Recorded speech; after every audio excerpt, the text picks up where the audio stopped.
Hello students. तो last class के अंदर हमने फर्स्ट ऑर्डर रेट कांस्टेंट कैसे एक्सपेरिमेंटली अलग अलग तरीके से फाइंड आउट किया जाता है वो मैंने आपको बताया था। तो प्रेशर रीडिंग्स थी, टाइट्रेशंस थी, ऑप्टिकल रोटेशंस था। तो इन पर जेई में क्वेश्चंस आते हैं। जो एडवांस लेवल की अगर हम बात करें जेई एडवांस में, तो स्पेशली इससे रिलेटेड क्वेश्चन आते हैं। उसी का एक एग्जाम्पल मैं यहाँ पर ले रहा हूँ आपके सामने।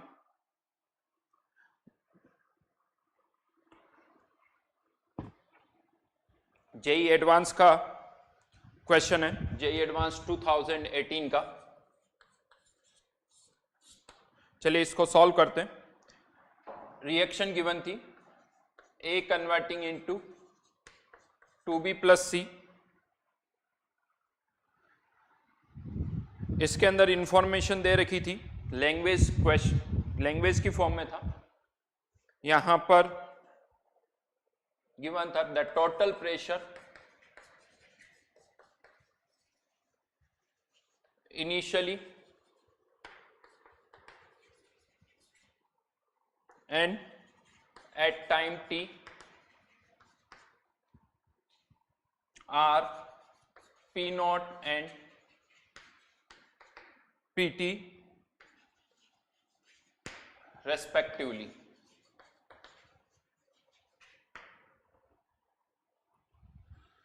After y into 10 raised to power 3 seconds, pressure inside the cylinder, sorry,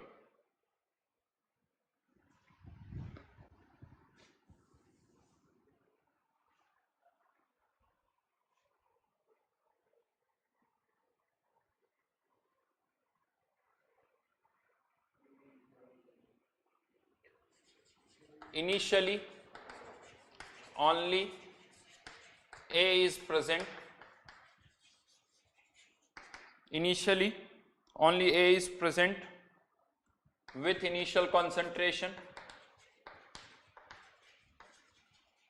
Initial concentration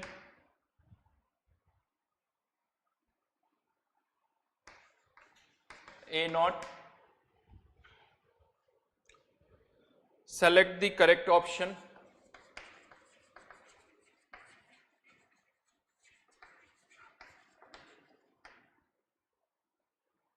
options क्या क्या थे वो मैं बता रहा हूं। A option time ln 3p not minus pt, 3p not minus pt। B option t 1/3 A not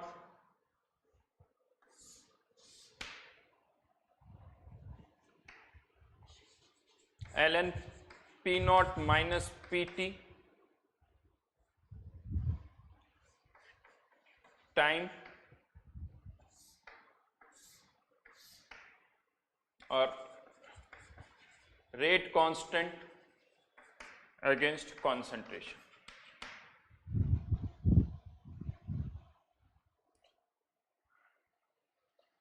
ये यहां पर क्वेश्चन था। सोचिए क्या कर चुके हम इसी तरह के क्वेश्चंस। ये सभी गैसेस सब्सटेंस है। 1 मिनट का टाइम दे रहा हूं, आप खुद करने की कोशिश करिए। आप पहले खुद करिए, फिर मैं आपको इसका सॉल्यूशन बताऊंगा।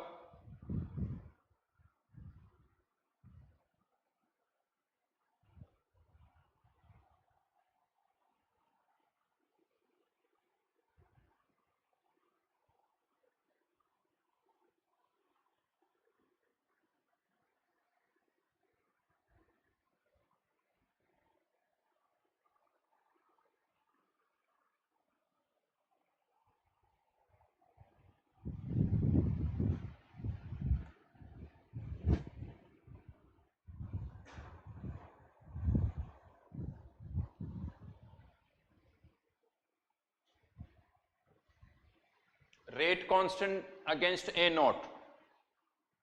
ओके, डी ऑप्शन का कर्व नहीं प्लॉट किया मैंने।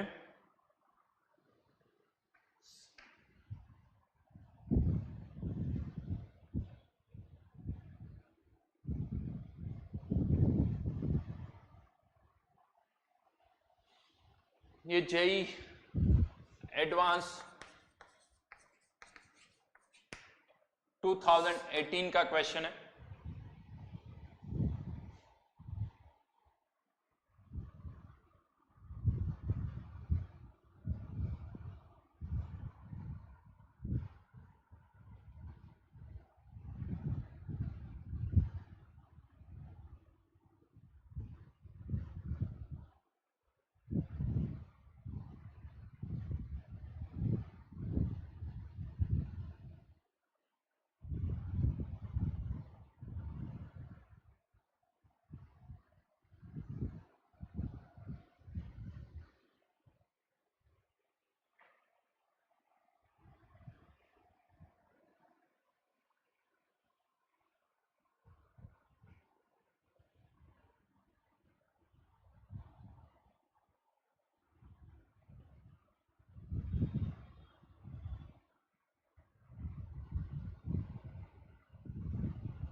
चलिए मैं बताता हूं।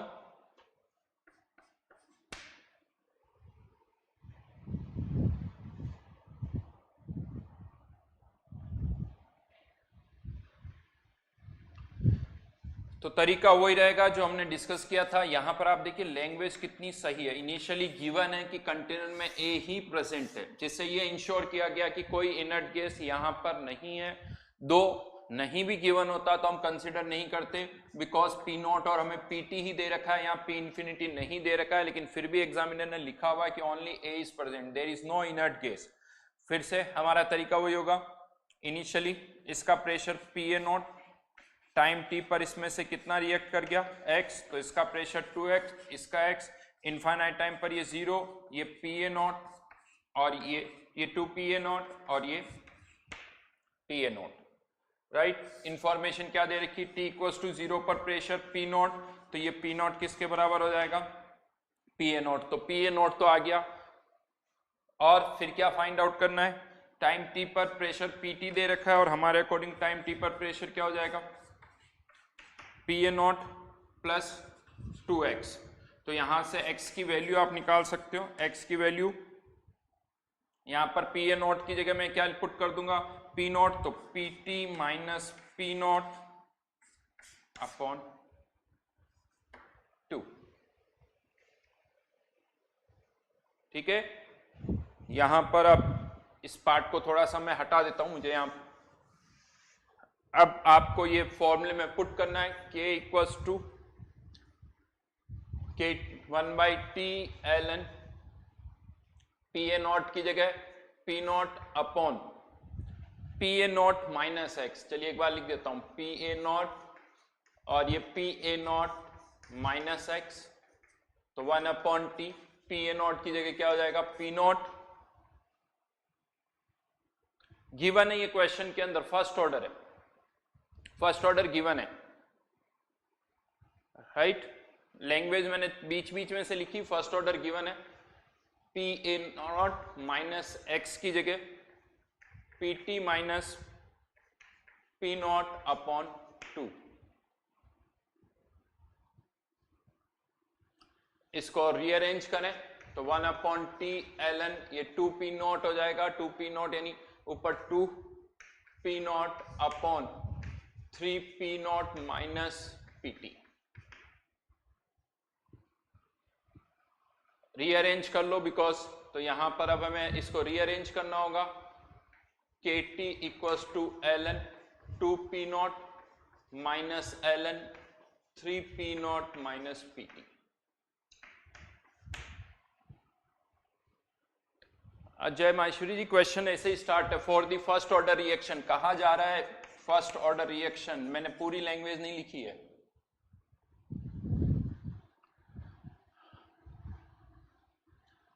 तो यहां पर इसके और t के बीच में हम कर्व प्लॉट कर रहे हैं। इन दोनों के बीच में यहां नेगेटिव साइन है तो स्लोप क्या होगा, नेगेटिव, यानी ln 3p not minus pt versus time का कर्व जो होगा वो स्ट्रेट लाइन होगा, स्ट्रेट लाइन होगा जिसका स्लोप माइनस होगा। तो ये ऑप्शन सही हो गया, ये ऑप्शन गलत हो गया। सेकेंड पॉइंट, बी पॉइंट पर आते हैं, T half versus A note. देखिए ये फर्स्ट ऑर्डर रिएक्शन है और मैंने आपको एक स्टेटमेंट लिखवाया था, नोट्स में अभी भी देख सकते हो। इक्वल टाइम में इक्वल परसेंटेज रिएक्ट करता है और एक स्टेटमेंट मैंने कहा इक्वल टाइम में इक्वल परसेंटेज यानी 50% रिएक्ट होने में टाइम हमेशा उतना ही लगेगा। 50% रिएक्ट करने में टाइम हमेशा उतना ही लगेगा, चाहे इनिशियल कंसंट्रेशन 100 हो, 200 हो, 500 हो, तो 50% रिएक्ट करने में टाइम उतना ही लगेगा। तो यहां पर T1/3 1/3 रिएक्ट करने में, ठीक है, वो 1/3 रिएक्ट करने का जो टाइम है वो भी इनिशियल कॉन्सेंट्रेशन के इंडिपेंडेंट होगा। T1/3 it is time 1/3, it is independent of initial concentration. जैसे फर्स्ट ऑर्डर में टी हाफ जो है वो इनिशियल कॉन्सेंट्रेशन के इंडिपेंडेंट होता है, उसी तरह से T1/3 भी इनिशियल कॉन्सेंट्रेशन के इंडिपेंडेंट होगा। जबकि यहां पर दे रखा है कि इनिशियल कॉन्सेंट्रेशन के साथ T1/3 वेरी कर रहा है, तो ये ऑप्शन भी गलत हो गया। रेट कांस्टेंट वर्सेस कॉन्सेंट्रेशन, क्या रेट कांस्टेंट कॉन्सेंट्रेशन पे डिपेंड करता है? नहीं, for a given reaction rate constant depends only on temperature. तो यहां पर ये कॉन्सेंट्रेशन के इंडिपेंडेंट है, तो ये करेक्ट ऑप्शन हो गया, because rate constant is independent, चाहे ये जीरो ऑर्डर हो या फर्स्ट ऑर्डर हो या सेकेंड ऑर्डर हो, ये वाला ऑप्शन सभी ऑर्डर के लिए सही है। It is correct for any order, क्योंकि रेट कांस्टेंट कॉन्सेंट्रेशन पर डिपेंड नहीं करता है। तो ये JEE 2018 का क्वेश्चन है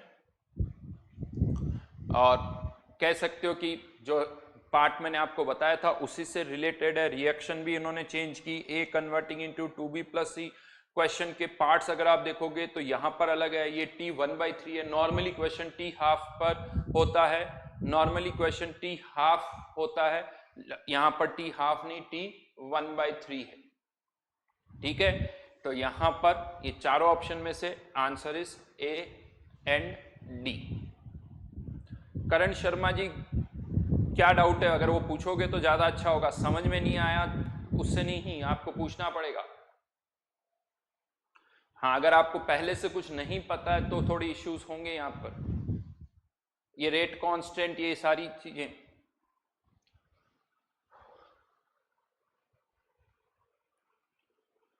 ये इसका मैं पार्ट कर चुका हूं, ये कर चुका हूं, ये हम नोट्स में डिस्कस कर चुके हैं, ये हम ऑलरेडी नोट्स में डिस्कस कर चुके हैं। T1/3 टाइप्स की टर्म्स, T3/4 मैं आपको बता चुका हूं, T3/4 बता चुका हूं, उसी तरह से ये T1/3 है। फर्स्ट ऑर्डर के लिए T1/3 हो या T2/5 हो या T50% हो, ये सब इनिशियल कॉन्सेंट्रेशन के इंडिपेंडेंट होते हैं। एक और क्वेश्चन लेते हैं।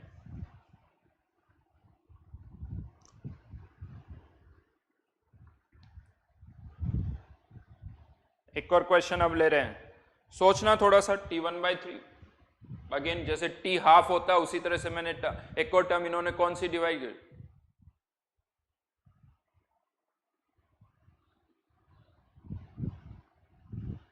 सोचो तुम।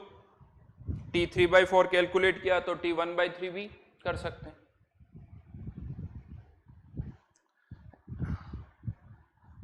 क्वेश्चन नंबर 9, एक और क्वेश्चन मैं ले रहा हूं यहां पर, जो कि इसी साल आया, JEE मेंस 2019 जनवरी।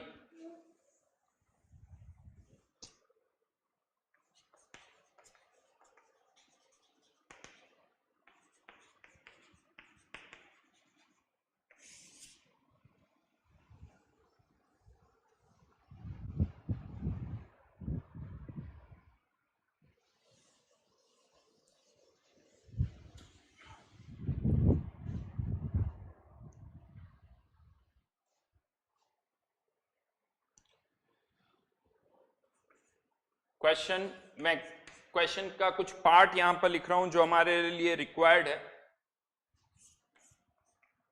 रिएक्शन गिवन है 2A plus B converting into some product, A की कॉन्सेंट्रेशन मोल्स पर लीटर में 0.1, concentration of B 0.2, initial rate of reaction 6.93 into 10 raised to power minus 3, 0.1, 0.25, 0.2,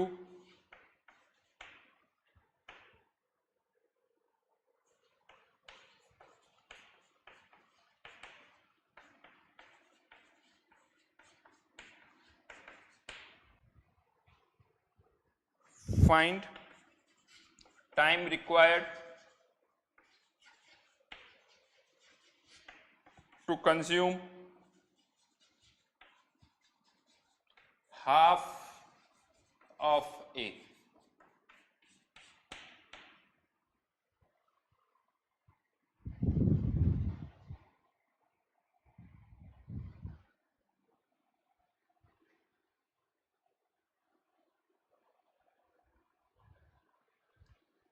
करिए देखें, फिर मैं एक्सप्लेन करूंगा।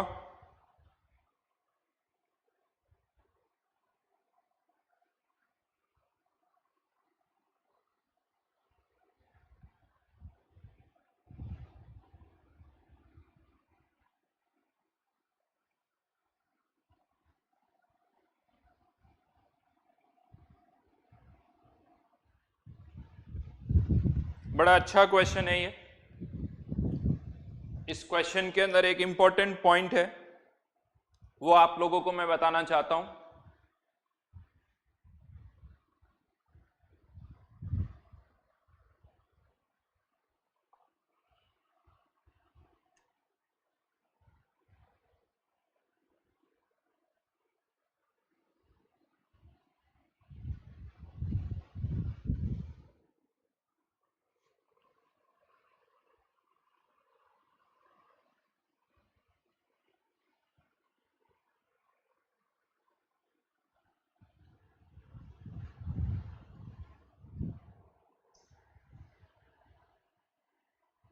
चार ऑप्शन भी दे देता हूं मैं यहां पर, 10, 5, 100, 1। जेई मेंस 2019 जनवरी का क्वेश्चन है।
चलिए बताता हूं मैं।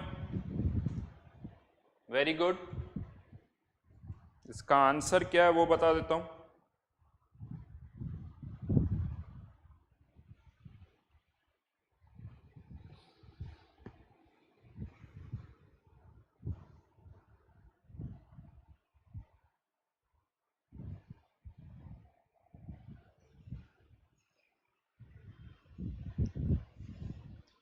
अच्छा लग रहा है, बहुतों ने आंसर दिया इसका।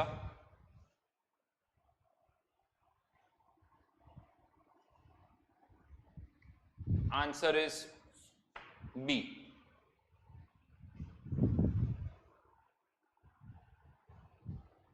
क्यों क्यों इन दोनों में कंफ्यूजन हो रहा है वो बताता हूं। इन दोनों में कंफ्यूजन क्यों है वो अब मैं बता रहा हूं।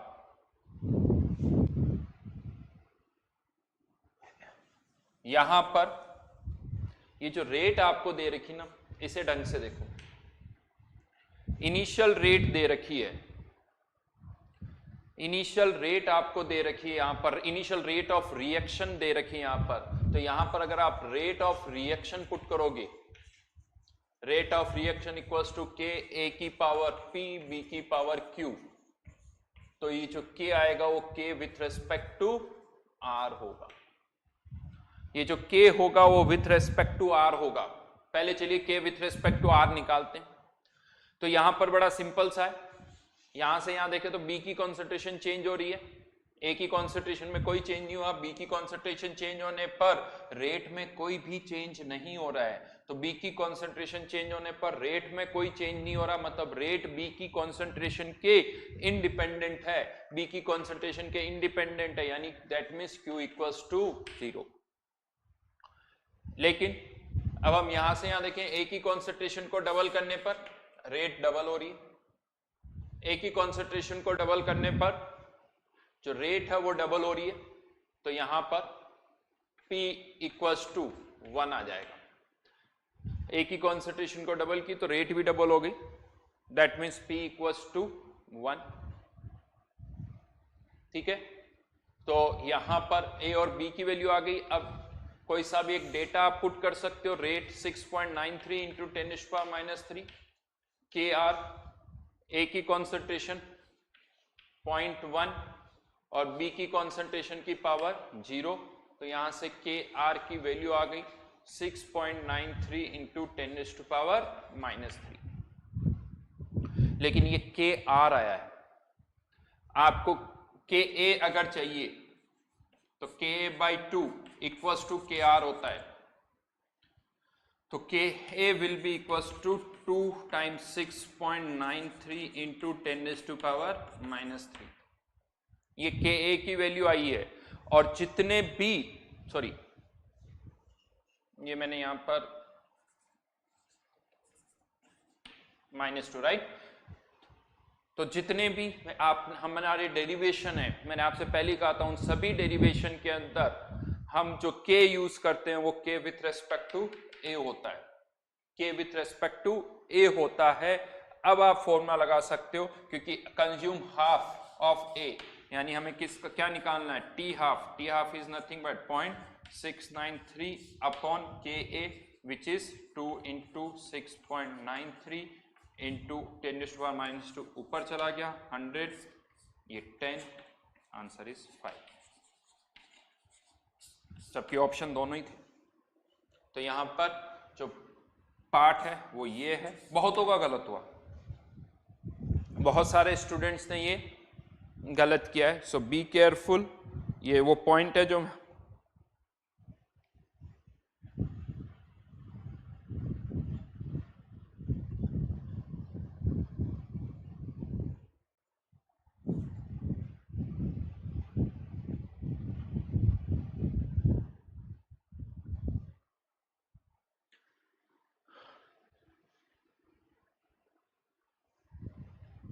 तो ये ऑलरेडी थ्योरी के अंदर है। जो हमारी थ्योरी है उस थ्योरी को अगर आप देखोगे ना, तो बहुत सारी ऐसी चीजें हैं जो यहां पर हमने कंसिडर किए। जैसे एक और क्वेश्चन 2 है तो बड़ा सिंपल सा ही, बट वो मैं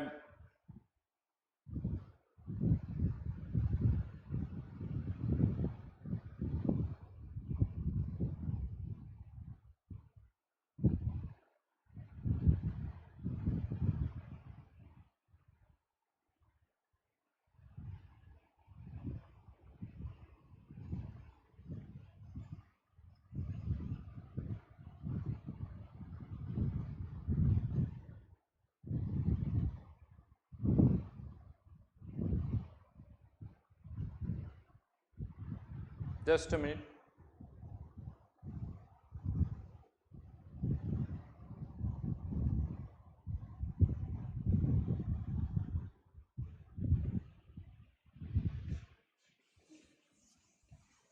ये जेई का क्वेश्चन नहीं है, बट अच्छा सा एक क्वेश्चन है जो हमने डिस्कस किया उसी पर based.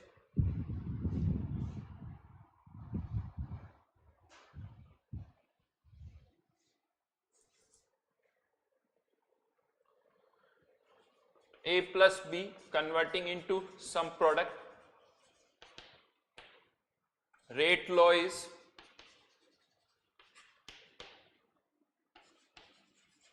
K equals to, so rate equals to K A की power 2 B, where K equals to 5 into 10 raised to power minus 5 moles per liter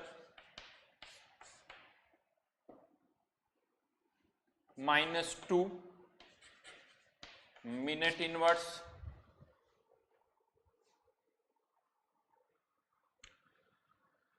determine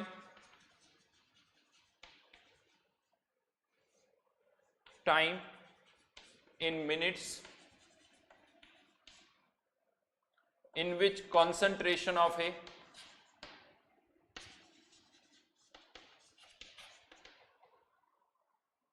becomes half of its original.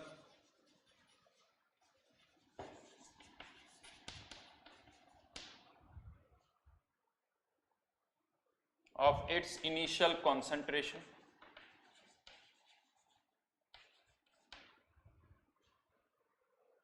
Given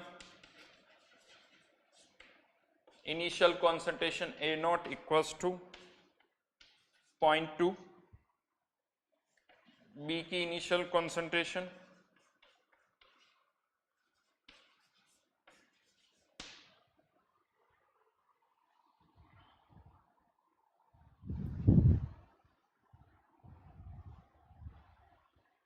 time find out करना है।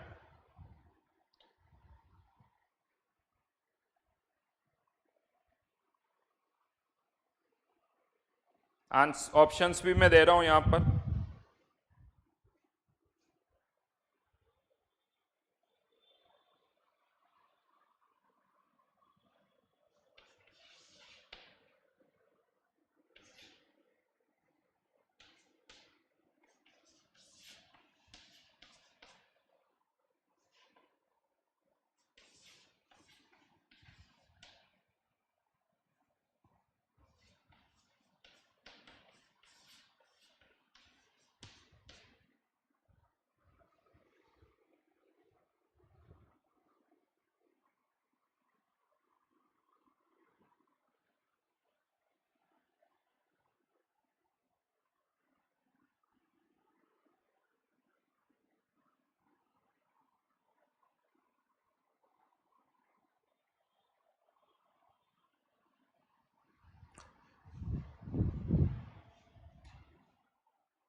करिए करिए।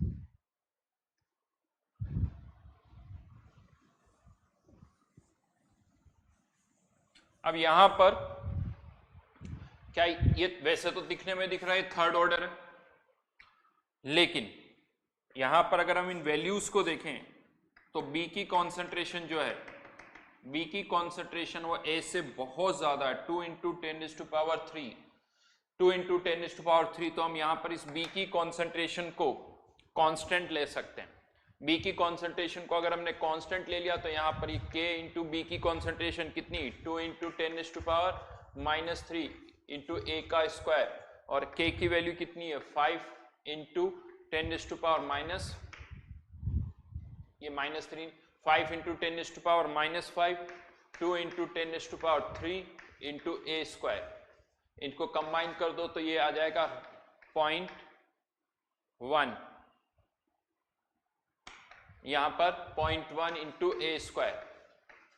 अच्छा, यहां पर कोई issue नहीं है क्योंकि ए का कोफिशिएंट भी 1 है, बी का कोफिशिएंट भी 1 है, तो ये जो रेट है वो रेट विथ रेस्पेक्ट टू आप ए भी बोल सकते हो, rate with respect to B भी बोल सकते हो, या rate with respect to reaction भी हम बोल सकते हो। तो ये जो रेट कांस्टेंट है वो विथ रेस्पेक्ट टू आप ए भी बोल सकते हो, rate constant with respect to हम बी या कुछ बोल सकते हैं। तो यहां पर अब ये सेकंड ऑर्डर हो गया, और सेकंड ऑर्डर का के हमें पता है, के की वैल्यू कितनी आ गई 0.1, और हमें क्या निकालना है यहाँ पर, ए की कंसंट्रेशन जब हाफ हो जाए तो सेकंड ऑर्डर के लिए formula T half equals to 1 upon A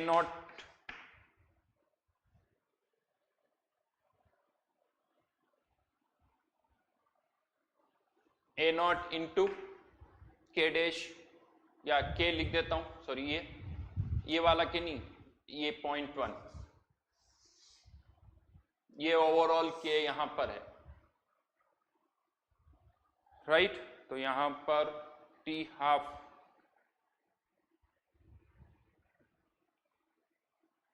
A not की वैल्यू 0.2, जस्ट अ मिनट,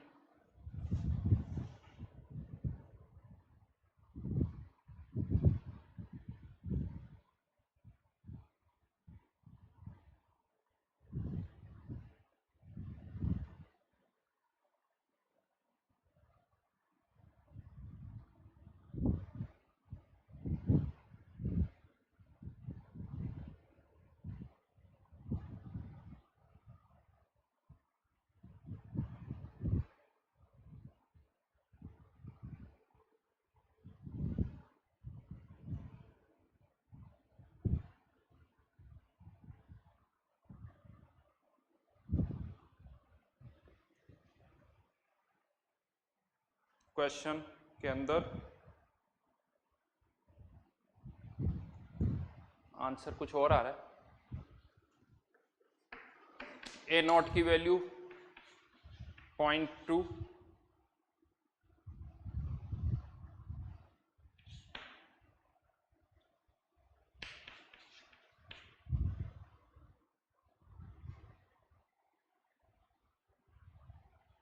तो आंसर कितना हो गया 50। ऑप्शन मैच क्यों नहीं कर रहा, देखते हैं। Just a minute.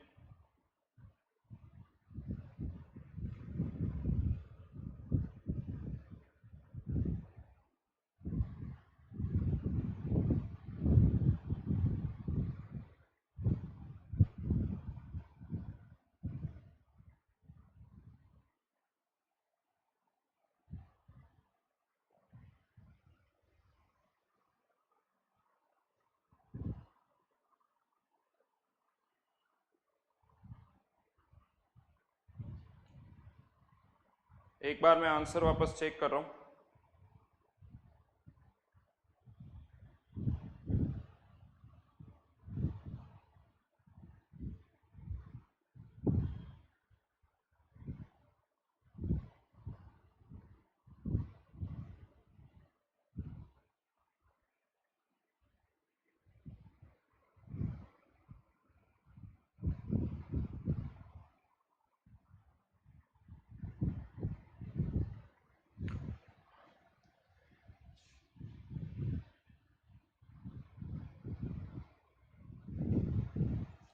Diwakar Gupta ji, आपको जो कहा है मेरे अकॉर्डिंग ये आंसर सही है, जेई के अकॉर्डिंग भी यही आंसर सही है, राइट। तो आपको जिसका मानना है वो आप फ्री हो, जो अभी आपको मानना है, you are free to assume anything, right. अच्छा, इसका आंसर यानी यहां पर ये निकालेंगे तो दिस विल बी 50। ठीक है, देन एक और क्वेश्चन करते हैं यहां पर।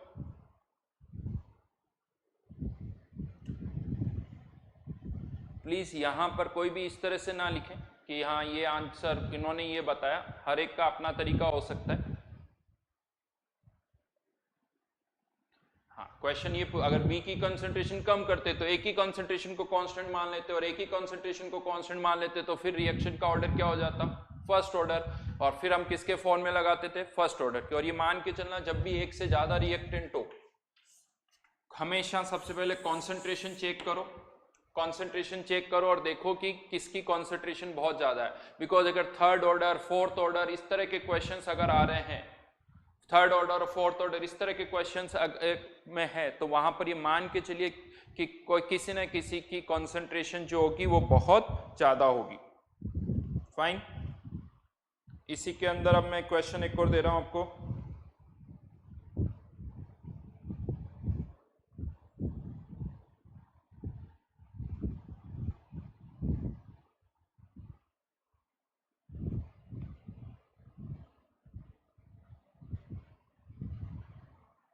एक ऑप्टिकल रोटेशन पे क्वेश्चन अब मैं दे रहा हूं।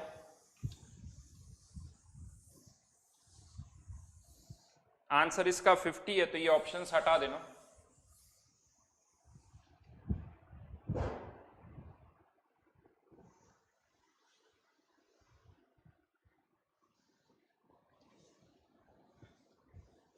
ये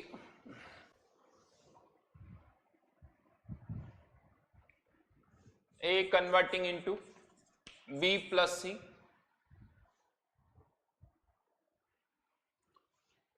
ये तीनों ही ऑप्टिकली एक्टिव कंपाउंड है, तो इनके स्पेसिफिक रोटेशन के डेटा हमें गिवन है। स्पेसिफिक रोटेशन के डेटा हमें गिवन है। इसका स्पेसिफिक रोटेशन है 20 डिग्री, इसका है 30 डिग्री और इसका है -40 डिग्री। और इंफॉर्मेशन गिवन है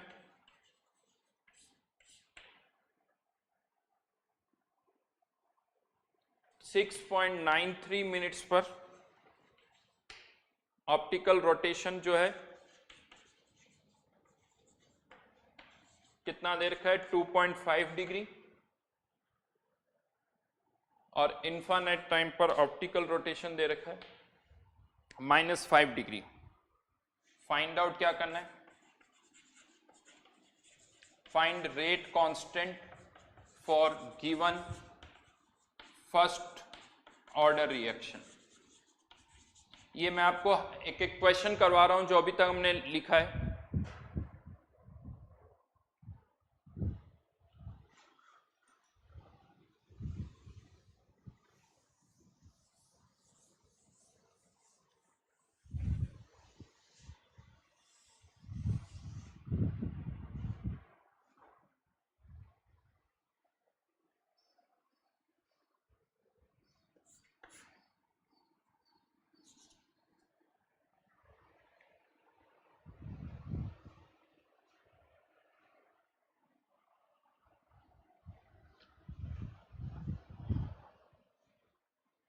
अमन भास्कर,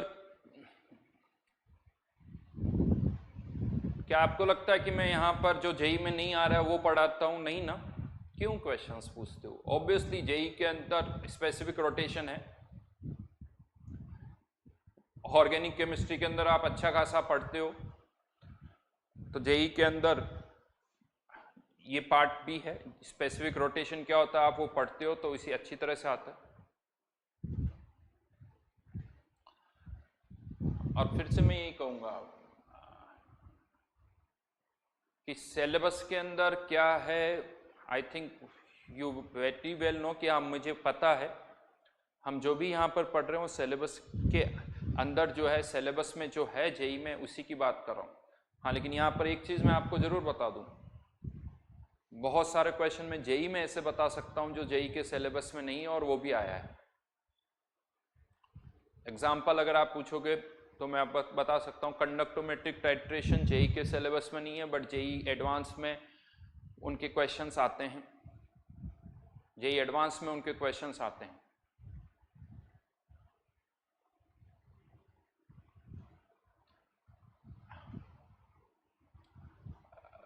है बेटा, आपको लग रहा है, मतलब इसलिए मैंने आपसे कहा कि हम जो भी पढ़ेंगे बिल्कुल सिलेबस के अंदर। लेकिन एक चीज मैं बता दूं, जेई का सिलेबस जो है, कॉन्सेप्ट जो होता है वो कहीं पर भी एक्सटेंड हो सकता है, कॉन्सेप्ट जो होता है वो कहीं पर भी हो सकता है। हर्षित राज जी, कितने लेक्चर लगेंगे? अभी और टाइम लगेगा, अराउंड 6 to 7 लेक्चर्स और लगेंगे इस टॉपिक को कंप्लीट करने। तो अमन, बहुत सारी चीजें हैं, कॉन्सेप्ट हमें रिलेट करना होगा, और जेई के अंदर रूल ये होता है कि हमें उसमें से एक स्टेप और जेई से आगे रहना होता है। पास्ट में ऐसा देखा गया है, मैं आपको बता दूं, जेई में ये तो एक एग्जांपल दिया इलेक्ट्रोकेमिस्ट्री का, चलिए और एग्जांपल मैं देता हूं। एटॉमिक स्ट्रक्चर के अंदर रेडियल फंक्शन जो है थीटा और फाई के साथ कैसे वेरी करते हैं, ये एनसीईआरटी में नहीं दे रखा है। और अगर आप पिछले 90 से लेकर 2010 तक के पेपर्स देखोगे तो उसमें कभी भी ये नहीं आया कि रेडियल फंक्शन थीटा और फाई के साथ कैसे वेरी करता है। बट अगर आप पिछले कुछ 3-4 सालों के पेपर्स देखोगे तो उसमें ये बहुत बार ऐसा आया है, उसमें बहुत बार इस तरह के क्वेश्चंस पूछे गए।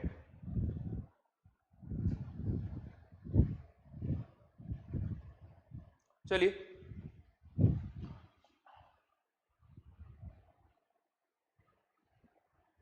लेक्चर सफिशिएंट है, उसके अलावा कुछ भी नहीं देखना आपको, लेक्चर्स के अंदर सब कुछ है।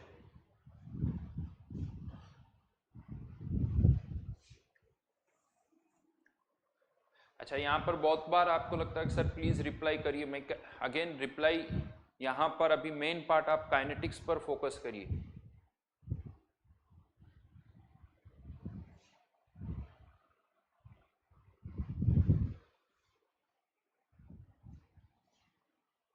काइनेटिक्स हम पूरा पढ़ने वाले हैं। ओके, इस क्वेश्चन पर अब मैं आता हूं। इस पर्टिकुलर क्वेश्चन में खैर कॉन्सेप्ट वाइज कुछ भी नया नहीं है, जो हम कर चुके हैं डिस्कस उसी पर बेस्ड है। तो यहां पर फिर से टाइम टी और इनफाइनाइट टाइम का रोटेशन दे रखा है, A converting into B plus C, initially इसकी concentration A 0 0 A minus x, x और x 0 A और A। इनफाइनाइट टाइम पर रोटेशन किसके कारण होगा? B और C के कारण। टाइम t पर रोटेशन किसके कारण होगा? A, B और C तीनों के कारण। तो पहले मैं इनफाइनाइट टाइम की कंडीशन बना लेता हूं, -5 डिग्री। इनफाइनाइट टाइम पर B के कारण रोटेशन जो होगा, B के कारण स्पेसिफिक रोटेशन इनटू B की कॉन्सेंट्रेशन A, माइनस A का C का स्पेसिफिक रोटेशन इनटू C की कॉन्सेंट्रेशन A। तो यहां से आपको A की वैल्यू पता चल गई, -40 डिग्री A, तो A की -10, तो A इक्वल्स टू 1/2।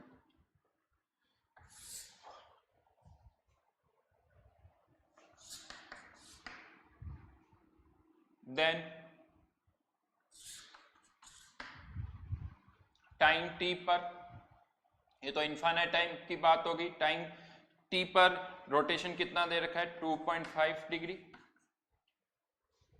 तो वहां पर क्या होगा a minus x into 20 plus 30x minus 40x। a की वैल्यू ऑलरेडी पता है हाफ, तो ये कितना हो गया 10। x के लिए अगर हम करें तो minus 20x minus 40x minus 60 plus 30, तो minus 7.5 divided by 30 which is 1/4।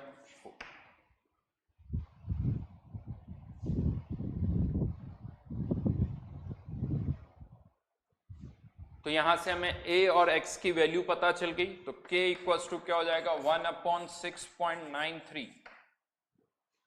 देखिए ये जो 6.93 होता है इसको आप ऐसे भी लिख सकते हो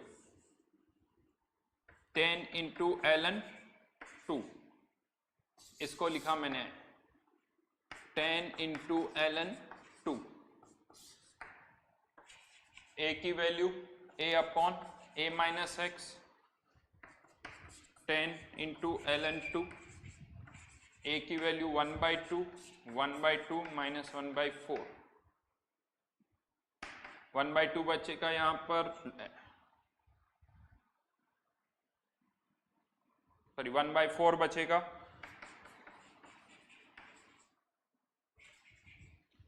तो यहां पर ये ln 2 ये कैंसिल, तो answer is 10।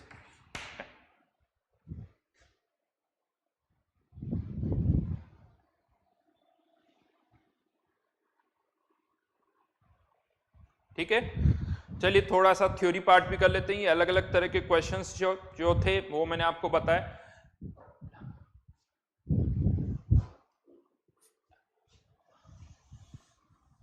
First order parallel reaction, first order parallel reaction. अभी तक हम जो भी डिस्कशन कर रहे थे उसमें क्या था कि एक रिएक्टेंट जो है यस आंसर 1/10 यही आया था, 0.1, 1/10, 0.01, 10⁻⁻1, करेक्ट। तो यहां पर फर्स्ट ऑर्डर पैरेलल रिएक्शन यानी एक ही रिएक्टेंट एक कंटेनर के अंदर दो प्रोडक्ट में कन्वर्ट हो रहा है, ए बी में भी कन्वर्ट हो रहा है और ए सी में भी कन्वर्ट हो रहा है, इसे हम कहते हैं पैरेलल रिएक्शन। ये इस रिएक्शन का रेट कांस्टेंट है K1 और इस रिएक्शन का रेट कांस्टेंट है, ओ सॉरी अजय, इट इज 1/10, तो 0.1, राइट, बिकॉज जो फॉर्मूला था 1/10 ln 2 इंटू यहां पर भी आ गया था ln 2, तो कैंसिल आउट विच इज 1/10।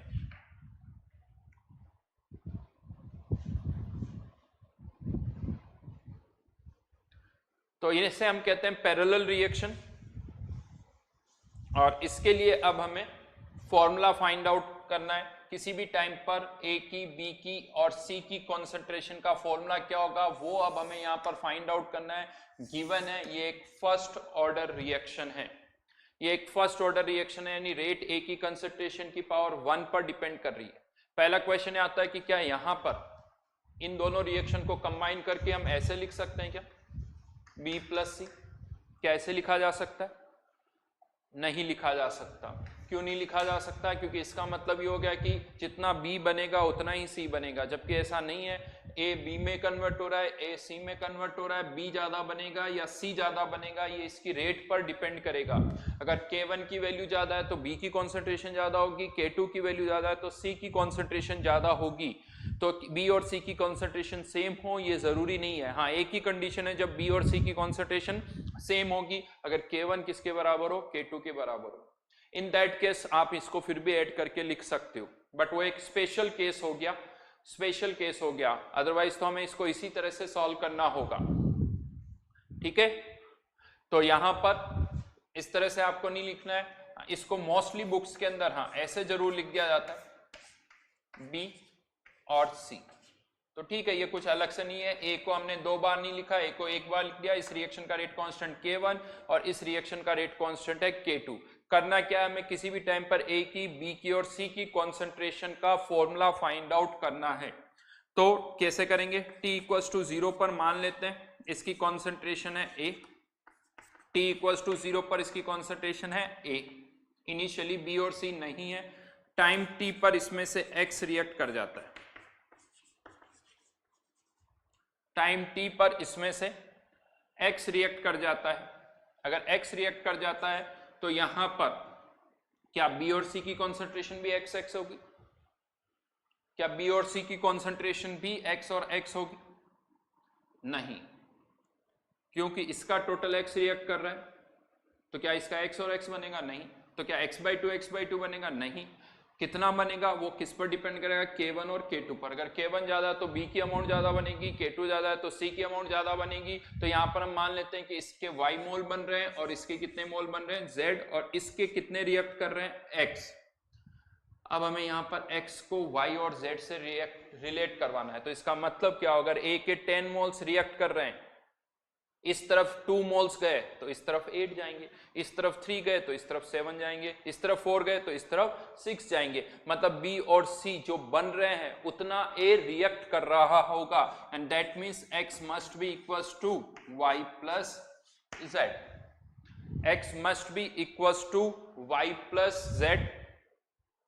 यहां पर लेकिन जैसे जैसे रिएक्शन होगी एक्स वाई जेड चेंज होंगे। तो अगर इसको हम इस फॉर्मेट में लिखें, डिफरेंशिएट कर देते हैं, तीनों ही वेरिएबल है, dy/dt प्लस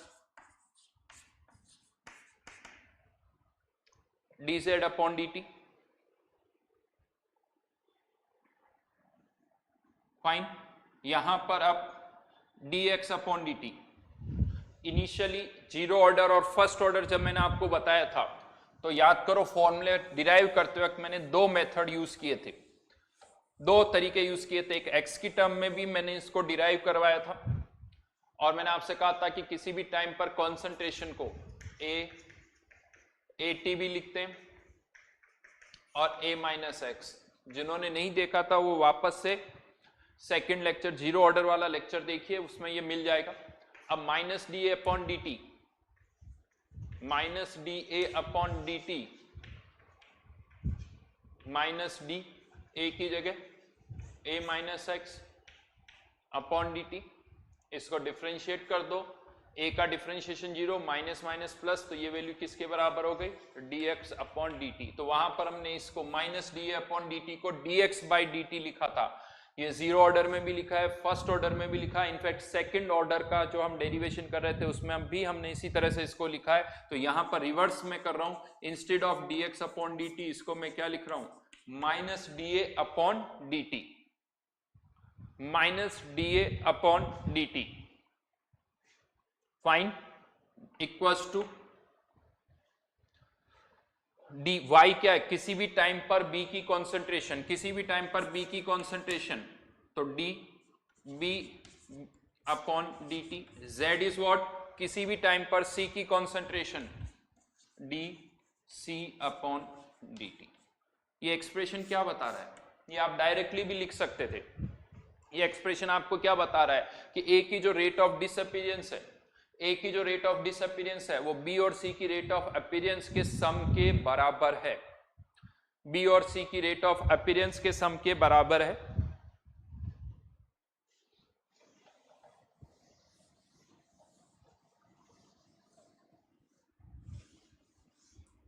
और होना भी चाहिए, बिकॉज जिस रेट से ए डिसअपीयर हो रहा है, अगर पर मिनट ए के 10 मोल्स रिएक्ट कर रहे हैं तो बी के अगर 5 मोल्स बनेंगे तो सी के भी 5, लेकिन बी के 2 तो सी के 8, यानी इन दोनों के बनने की जो रेट का सम होगा वो ए की रेट ऑफ डिसअपीयरेंस के बराबर होगा। अब यहां पर देखिए, ए 2 रिएक्शन से डिसअपीयर हो रहा है, लेकिन बी तो केवल एक ही रिएक्शन से बन रहा है। तो dB/dt केवल मैं B के बनने की बात करूं तो B के बनने की बात, उसमें K2 का कोई रोल नहीं है, उसे केवल K1 से मतलब है और उस इंस्टेंट पर A की कंसंट्रेशन से मतलब है। तो rate of appearance of B will be equals to K1 into concentration of A। Reaction की रेट रिएक्टेंट की कंसंट्रेशन पर डिपेंड करती है, और dC/dt equals to K2 into concentration of, अगर ये वैल्यूज हम यहां पर पुट कर दें तो minus D A upon D T equals to K1 into A plus K2 into A, मतलब यहां पर K1 plus K2 into concentration of ए।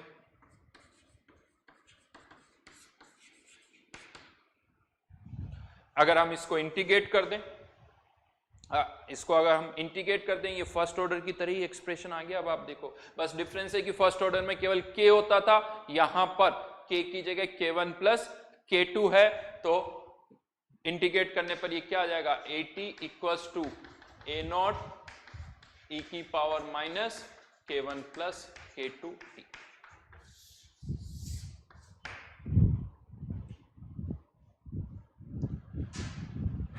हाँ, पूरा पढ़ेंगे हम काइनेटिक्स, ठीक है। तो AT equals to A not e की power minus K1 plus K2t, ये A की कंसंट्रेशन का फॉर्मूला आ गया। और इस फॉर्मूले को अगर हम देखें तो क्या हुआ, यहाँ K1 और K2 था तो दोनों ही वहां पर आ गए। तो सपोज करो यहाँ एक और रिएक्शन होती A कन्वर्टिंग इनटू D और उसका रेट कांस्टेंट होता है K3, तो फिर क्या आता है K1 plus K2 plus K3। इसको K टोटल भी बोला जाता है, K टोटल भी बोला जाता है। और K टोटल राइट नाउ तो क्या है K1 प्लस K2, हाँ बट ये K1 plus K2 plus K3 plus K4 इस तरह से हो सकता है, तो ये K टोटल कहलाता है। इनफैक्ट यहां से आप A की अमाउंट कब हाफ होगी उसका फॉर्मूला अगर निकालना है तो T half will be equals to ln2 upon K1 plus K2, K1 plus K2 होगा, ठीक है। T half will be equals to ln2 upon K1 plus K2।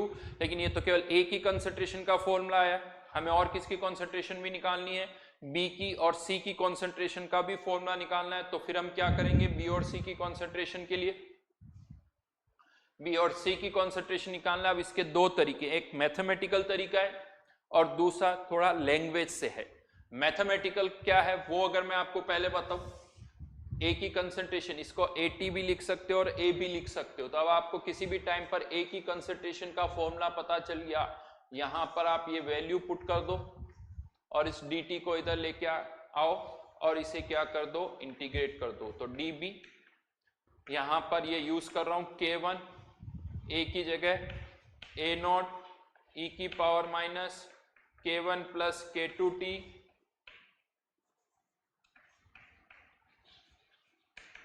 Into dt, integrate कर दो इसको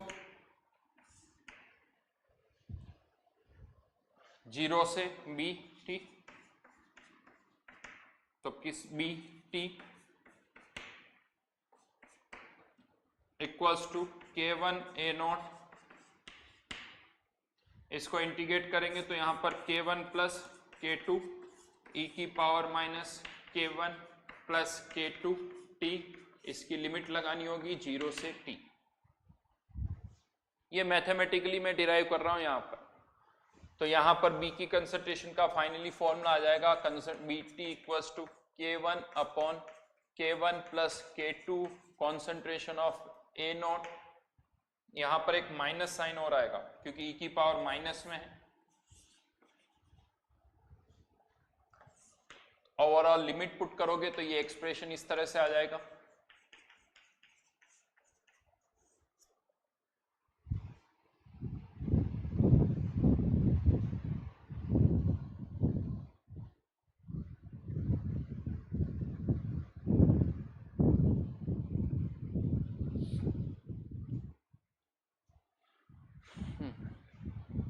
उदित नारायण आंसर दूंगा मैं इसका, वेट करो, पहले ये पार्ट कंप्लीट करते हैं। तो यहां पर B की कंसंट्रेशन का फॉर्मूला आ गया, उसी तरह से आप C की कंसंट्रेशन का फॉर्मूला भी डिराइव कर सकते हो। उसके लिए आपको कुछ नहीं करना है, उसके लिए बस आपको यहां पर, जैसे यहां पर हमने A की कंसंट्रेशन पुट की, यहां पर भी करनी है। डिफरेंस क्या है, यहाँ K1 था, यहाँ K2 था, तो C की कंसंट्रेशन का जब आप फॉर्मूला निकालो, डिराइव करोगे तो यहाँ पर K2 upon K1 plus K2 equals to A not 1 minus e की power minus K1 plus K2 t।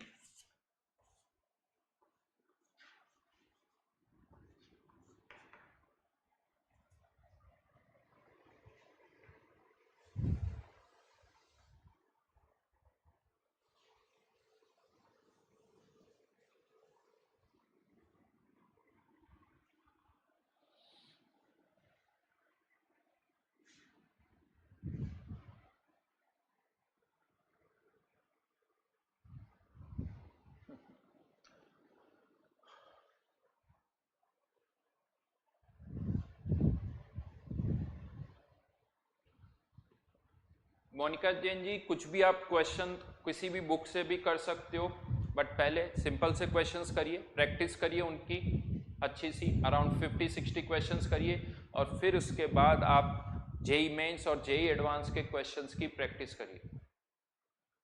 तो यहाँ पर बी और सी की कंसंट्रेशन का फॉर्मूला हमारे पास आ गया, लेकिन हाँ इसी फॉर्मूले को डिराइव करने का एक तरीका और है, वो मैं आपको और बता देता हूँ। दूसरा तरीका क्या है वो आप थोड़ा सा समझ लीजिए।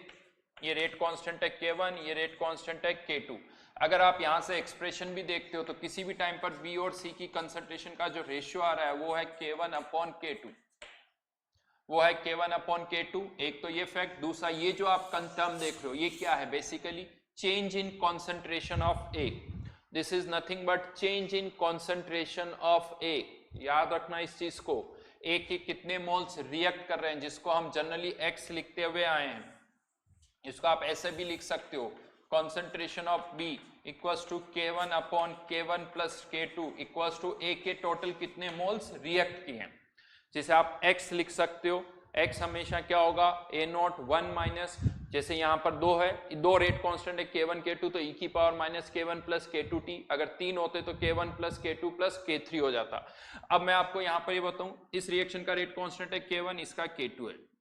अगर इसके total K1 plus K2 moles react कर रहे हैं, total K1 plus K2 moles react कर रहे हैं, तो ये B और C में किस रेशियो में डिवाइड होगा, तो B और C में किस रेशियो में डिवाइड होगा, ये K1 और K2 पर डिपेंड करेगा। अगर K1 और K2 की वैल्यू बराबर है तो ये इक्वली डिवाइड होगा, K1 ज्यादा है तो B की ज्यादा कंसंट्रेशन होगी, K2 ज्यादा है तो C की कंसंट्रेशन ज्यादा होगी। तो अगर यहाँ पर K1 plus K2 moles react कर रहे हैं तो इसके K1 मोल्स बनेंगे और इसके कितने मोल्स बनेंगे, K2 मोल्स बनेंगे, राइट। यहाँ पर इसके K1 बनेंगे, इसके K2 बनेंगे। अब यूनिटरी लगा दो, कुछ भी नहीं करना। अगर इसका 1 मोल रिएक्ट करता है तो इसके कितने बनेंगे, 1 मोल रिएक्ट करता है तो K1 प्लस K2 रिएक्ट करने पर K1 बन रहा है, तो 1 मोल रिएक्ट करने पर कितना बनेगा, K1 upon K1 plus K2। 1 मोल रिएक्ट करने पर इसके कितने बनेंगे, K1 upon K2 upon K1 plus K2। और अगर इसके x मोल रिएक्ट करते हैं तो कितने बनेंगे, तो इंटू एक्स, यही आंसर है। जहां पर x क्या है, A0 1 माइनस e की power minus K1 plus K2 into T, amount of A reacted, amount of A reacted. तो यहां पर कभी भी B C इनका फॉर्मूला फाइंड आउट करना है तो बड़ा सिंपल सा तरीका है। इसको मैं ऐसे कह सकता हूं, मान लो कोई रिएक्शन हो रही है B C और D, इसका रेट कांस्टेंट है K1, इसका K2, इसका K3। तो अगर आपको C की कंसंट्रेशन का फॉर्मूला चाहिए, D की कंसंट्रेशन का फॉर्मूला चाहिए, तो D का rate constant divided by total rate constant K1 plus K2 plus K3 into x, जहां पर x कैसे आएगा, ये A0 1 माइनस e की power minus K1 plus K2 plus K3 हो जाएगा। यानी जिसकी कंसंट्रेशन निकालनी उसका rate constant divided by total rate constant multiplied by x, amount of A reacted, जहां पर x is amount of A reacted. ठीक है, एक क्वेश्चन का आंसर दे देता हूं। उदित, आई थिंक उदित नागर ने कुछ पूछा था, acid catalysed hydrolysis of ester जो रिएक्शन होती है वो फर्स्ट ऑर्डर की होती है, एस्टर के रेस्पेक्ट में वो फर्स्ट ऑर्डर की होती है, बाकी कैटलिस्ट की कॉन्सेंट्रेशन जो है वो कांस्टेंट रहती है। ठीक है, तो पर्टिकुलरली अगर हम बात करें acid catalysed hydrolysis of ester, जिसका एग्जांपल भी यहाँ पर लिया था, और वो फर्स्ट ऑर्डर है। अदरवाइज ऑर्डर और स्टोइकियोमेट्रिक कोएफिशिएंट का कोई कनेक्शन नहीं, क्वेश्चन में ऑर्डर गिवन होना चाहिए, ऑर्डर गिवन होना चाहिए क्वेश्चन के अंदर, तभी वो कंप्लीट क्वेश्चन है, अदरवाइज नहीं है। Thank you. इसके आगे हम अभी इसी को कंटिन्यू करेंगे नेक्स्ट लेक्चर के अंदर। अभी इसके अंदर कुछ और पार्ट्स है वो भी मैं आपको बताऊंगा।